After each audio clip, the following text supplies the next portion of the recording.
За энэ юу вэ? За энэ болохоор MP3 тоглоомч. Тэгээд дууган болохоор SD картыг ашиглаж санахаа болон ашиглаад тэгээд контроллероор боловсруулалт тэгээд дуу гаргалтанд спикертэйгээр гаргалтанд гаргаж байгаа. Юунд нэг онцлог нь бол нөгөө нэг DAC ашиглаагүй зүгээр модуляц гэж гаргасан онцлог. Эсрэг муу тал гэх юм бол жоохон шууган орсон.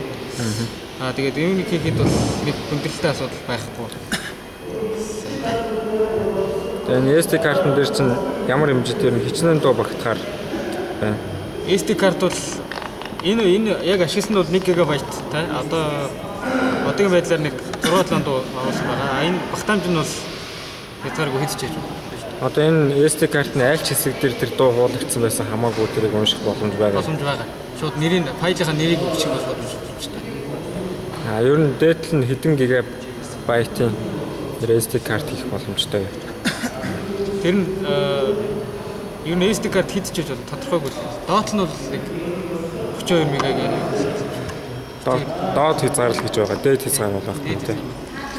За ажиллуулж үзүүлэх үү.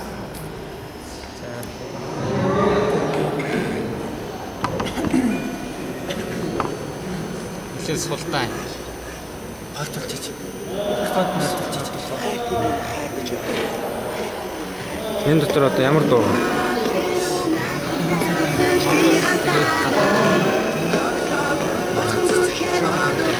За боллоо.